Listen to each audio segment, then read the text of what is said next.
বাংলাদেশের ইতিহাস ও ঐতিহ্যের প্রতীক ষাট গম্বুজ মসজিদ। প্রায় ৬০০ বছরের পুরনো স্থাপত্য আজও বিস্ময়ের অনন্য নিদর্শন। আজকে আমি যাচ্ছি বাগেরহাটের ষাট গম্বুজ মসজিদে।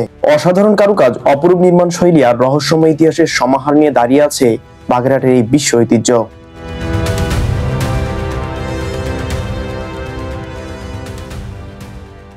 আমি এখন দাঁড়িয়ে বাগেরহাটের সুপরিচিত ষাট গম্বুজ মসজিদের সামনে। কিন্তু ষাট গম্বুজ মসজিদে সত্যি ৬০টি গম্বুজ আছে কিনা, কিংবা কে মহৎ স্থাপত্যের নির্মাতা, জানতে হলে দেখতে থাকুন আমাদের আজকের ভিডিও। এখানে কিন্তু ৬০টি গম্বুজের থেকেও বেশি আছে। আজকে আমি যাচ্ছি বাগেরহাটের ষাট গম্বুজ মসজিদে। এটি বাংলাদেশে অবস্থিত বিশ্ব ঐতিহ্যবাহী স্থানগুলোর মধ্যে কিন্তু খুবই অন্যতম। মসজিদটি খুলনা বিভাগের বাগেরহাট জেলায় অবস্থিত এবং প্রায় ১৫ শতকের দিকে এটি নির্মাণ করেন পীর খানজাহান আলী।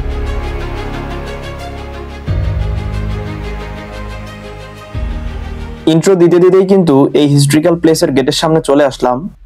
চলুন বাগেরহাট ষাট গম্বুজ মসজিদের এই গেট দিয়ে ভিতরে প্রবেশ করা যাক এবং দেখি এর ভিতরে নান্দনিক কারুকার্যগুলো কিরকম এবং সৌন্দর্যগুলো কিরকম। চলুন ভিতরে প্রবেশ করা যাক। মেইন গেট থেকে একটু হেঁটেই কিন্তু হাতের বাঁ পাশে ষাট গম্বুজ মসজিদ এবং হাতের ডান পাশে কিন্তু বাগেরহাট জাদুঘর। চলুন সামনের দিকে এগোনো যাক। এখানে সামনে কিন্তু আরেকটি গেট রয়েছে। এরকম কিন্তু ৩টি গেট রয়েছে যেগুলো দ্বারা মসজিদ এরিয়ার মধ্যে কিন্তু প্রবেশ করা যায়। দেখুন কত নান্দনিক কারুকার্যে তৈরি করা এত সুন্দর গেট। সেই ১৫ শতকের ইঞ্জিনিয়ারদের মাথায় এত সুন্দর যে আইডিয়া ছিল, এগুলো কিন্তু সত্যি অবাক করার মতো। এবং গেটের পাশেই কিন্তু সাইনবোর্ডে ষাট গম্বুজ মসজিদ সম্পর্কে বিভিন্ন তথ্যাদি লেখা আছে। আমাদের ষাট গম্বুজ মসজিদ যে ওয়ার্ল্ড হেরিটেজ এবং বিশ্ব সাংস্কৃতিক ঐতিহ্য, এই সম্পর্কিত তথ্যই কিন্তু এখানে লেখা আছে। আপনারা হয়তো জানেন যে বাংলাদেশে খুব কম সংখ্যক কিন্তু ওয়ার্ল্ড হেরিটেজ আছে, তার মধ্যে কিন্তু বাগেরহাটের এই ষাট গম্বুজ মসজিদ একটা। এবং এতে কিন্তু আরো লেখা আছে বাগেরহাটে পীর খানজাহান আলী কিন্তু খলিফাতাবাদ রাজ্য প্রতিষ্ঠা করেছিলেন এবং তিনি কিন্তু আরো অনেকগুলো মসজিদ প্রতিষ্ঠা করেছিলেন, তার মধ্যে কিন্তু বাগেরহাটে এই ষাট গম্বুজ মসজিদ একটা।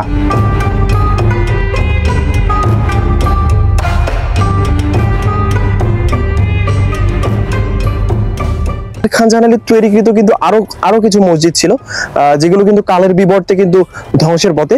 তার কিছু কিছু এখনো বাকি আছে। সেরকম নিদর্শনের মধ্যেই বাগেরহাটের ষাট গম্বুজ মসজিদও কিন্তু একটি।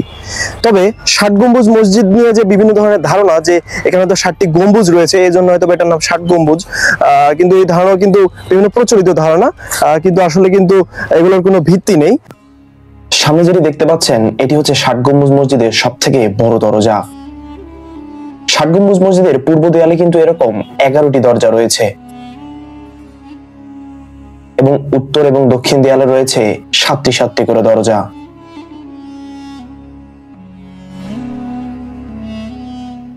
মসজিদটিতে কিন্তু 6 সারিতে মোট 10টি করে 60টি এরকম খাম্বা রয়েছে এবং মসজিদের ছাদে রয়েছে 77টি গম্বুজ।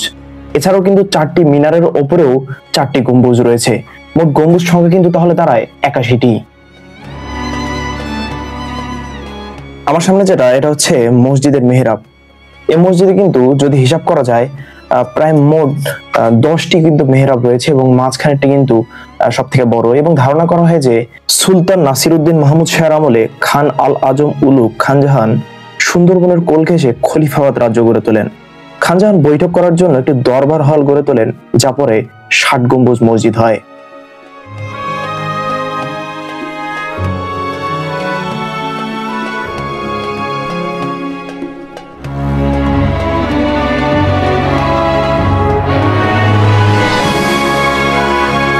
এখানে কিন্তু অনেকগুলো গম্বুজ রয়েছে।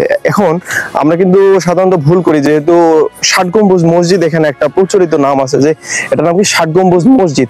কিন্তু এই যে ষাট গম্বুজ মসজিদ, এর যে গম্বুজগুলো উপরে, আপনারা হয়তো ভাবতে পারেন যে হয়তো 60টা গম্বুজ আছে, এই জন্য হয়তো এগুলোর নাম ষাট গম্বুজ, কিন্তু আসলে কিন্তু এমনটা না। এখানে কিন্তু 60টি গম্বুজের থেকেও বেশি আছে। যেমন আপনি বলতে পারেন 77টা গম্বুজ কিন্তু রয়েছে, প্লাস 77, এবং যে মিনারগুলো, এই মিনারের উপরে কিন্তু 4টি গম্বুজ রয়েছে। এই 77 প্লাস 4 প্রায় 81টা কিন্তু গম্বুজ রয়েছে। এটি হচ্ছে মিনার। মসজিদটিতে কিন্তু 4 কোণে 4টি এরকম মিনার রয়েছে এবং প্রত্যেক মিনারের উপরে কিন্তু একটি করে গম্বুজ রয়েছে। আমি এখন মসজিদের ঠিক দক্ষিণ পাশে দাঁড়ানো। মসজিদের পূর্ব, পশ্চিম এবং উত্তর দিকে একটি একটি করে গেট থাকলেও দক্ষিণ পাশে কিন্তু কোনো ধরনের গেট নেই এবং মসজিদের ঠিক পেছনে আছে কিন্তু ঘোড়া দিঘি। আমরা এখন মসজিদের ঠিক পেছনে ঘোড়া দিঘির দিকেই কিন্তু যাব। আমি এখন যেখানে দাঁড়ানো এটি কিন্তু মসজিদের পুরোটাই পিছন পাশ এবং এই পিছন পাশে কিন্তু একটা গেট এবং গেট পার হলেই কিন্তু একটা দিঘি, সেটার নাম হচ্ছে ঘোড়া দিঘি। এটা কিন্তু একটা ঐতিহাসিক স্থান বলতে পারেন। এটাও কিন্তু পীর খান জাহান আলী তৈরি করেছিলেন এবং এই দিঘিটা কিন্তু অনেক জায়গার উপর বিস্তৃত।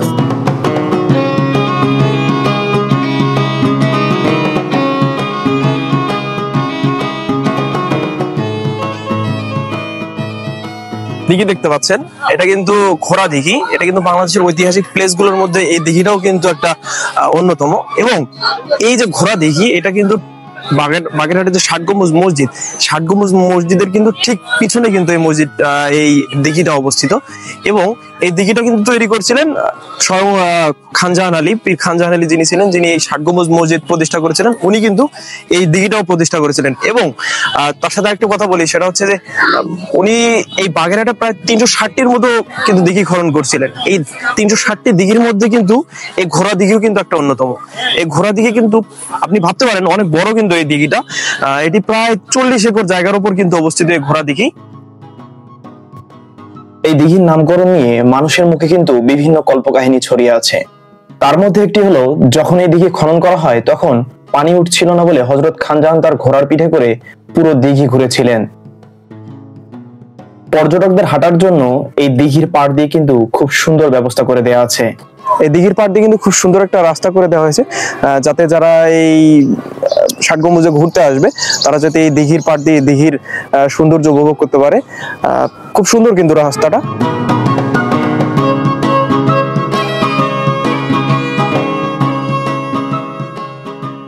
দিঘির পাড়ে বসার জন্য কিন্তু খুব সুন্দর ব্যবস্থা রয়েছে। অনেকক্ষণ হাঁটাহাঁটিতে কিন্তু অনেক ক্লান্ত হয়ে গেছি, এজন্য একটু বসলাম।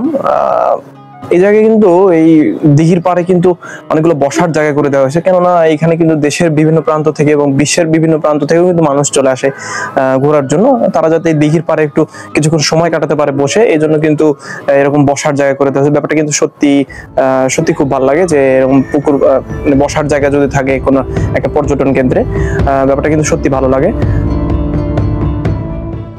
অনেক কিন্তু হাঁটাহাঁটি হলো, এবার আমরা যাব বাগেরহাট জাদুঘরে। আমি এখন ঢুকবো বাগেরহাট ষাট গম্বুজ মসজিদের পাশে থাকা বাগেরহাট মিউজিয়ামে। এখানে কিন্তু আমি কখনো আসি নাই, কিন্তু যেটা জানি যে এখানে বিভিন্ন প্রত্নতাত্ত্বিক নিদর্শনগুলো সাজানো গোছানো আছে। চলুন ভিতরে দেখে আসি।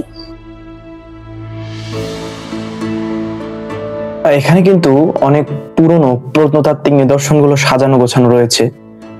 এত সুন্দর নান্দনিক কারুকার্য, এত সুন্দর টেরাকোটা, এগুলো কিন্তু সত্যি অবাক করার মতো। সেই 15 শতক 16 শতকের দিকে ওই মানুষদের হাতে তৈরি এই টেরাকোটা গুলো কিন্তু সত্যি কিন্তু অবাক করার মতো ব্যাপারগুলো। এত সুন্দর নান্দনিক কারুকার্য।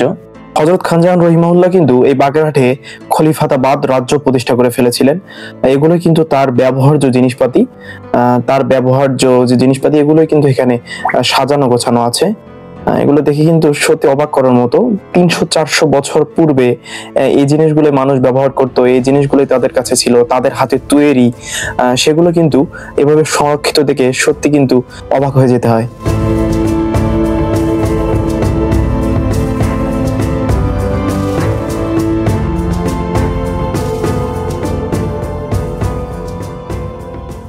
অবশেষে কিন্তু বাগেরহাট ষাট গম্বুজ মসজিদ আমি ঘোরা শেষ করলাম। আশপাশ বাগেরহাট ষাট গম্বুজ মসজিদের অপোজিটে যে ঘোড়া দেখি এবং বাগেরহাট মিউজিয়াম সব কিন্তু ঘুরে দেখলাম। সত্যি অনেক সুন্দর ছিল জায়গাটা। এবং আপনার সেই যে প্রাচীন আমলে করা যে প্রত্নতাত্ত্বিক নিদর্শনগুলো, এগুলো কিন্তু সত্যি দেখে অবাক হওয়ার মতো। সেই সময় এত সুন্দর কারুকার্য সত্যি অবাক করার মতো। কিন্তু দেখা হচ্ছে পরবর্তী কোনো ভিডিওতে।